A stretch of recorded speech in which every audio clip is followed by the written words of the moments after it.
remember Ray was coming over to my house one morning, and I had like a couple of hours before he arrived, and I just wrote out this quick rhythm.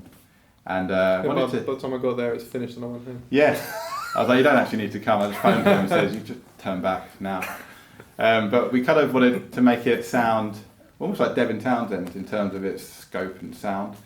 So it was a really big chorus. It almost sounds a little bit like Earthrise in terms of the kind of tongue-in-cheek, happy nature of it. So we wrote that, and it came together fairly quickly. But then we decided to write some lyrics to it. Well, Ross wrote the lyrics based on an idea that you had, which is kind of completely juxtaposed against the tone of the music. So what's the concept behind that one? I don't know if it was maybe it was an idea that I can't remember. I think it was. I think we were writing like melody lines in that week session, and somehow one of the kind of placeholder lyrics was about eating a spider. I don't know how that happened. And then you said, "Oh, there's this concept." I think that was when we started to get the theme. The theme of animals a bit more concrete. Maybe Ray ate a spider in his dreams not dreams, in his sleep that week, and then that's what I'm thinking. I do seem to attract spiders. I had a spider crawling on my face last night when I was just doing some work. That's traumatizing. Why is there a spider on my face? Yeah, they just seem to like me. I'm never coming to your house again. But that song also transformed quite a lot when we were. I was going to say, working because in that actually February. got kind of quite butchered at that.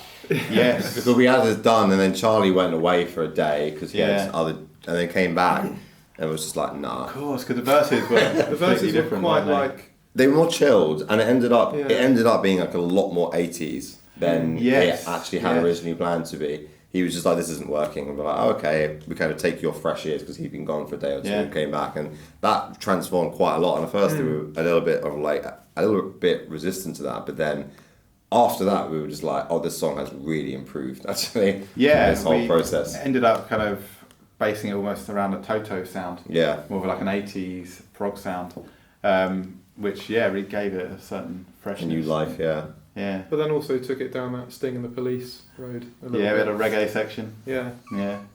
That was fun. That's our thing.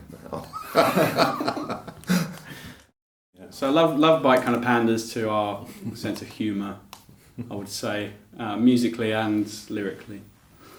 Although it's quite, I would say, a dark subject matter, really. And that's kind of the fun of the song, because it's a really uplifting piece of music. And quite quirky and jokey in a way, in a musical sense. But lyrically, it's about the mating ritual of the black widow spider, whereby the female, after making sweet, sweet love, devours the male counterpart after being impregnated. Intercourse. Don't get me started. I'm getting riled up. These are themes that prog bands don't typically sing about. I think love making. I remember like when we were in the writing room. It was like that song. It kind of like musically. It started off a different kind of way. I remember. Yeah. The chorus was as it is, but the verses were a little bit different. But then they kind of became this more almost kind of funkier, like Toto-esque kind of vibe.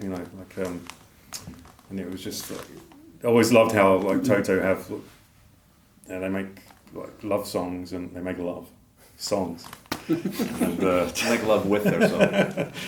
But they're cool songs. They're kind of like And originally, I wanted to have like a lady's name. Like a. Mm-hmm. There's so many like Pamela, Rosanna, and we couldn't think of a good name for a spider.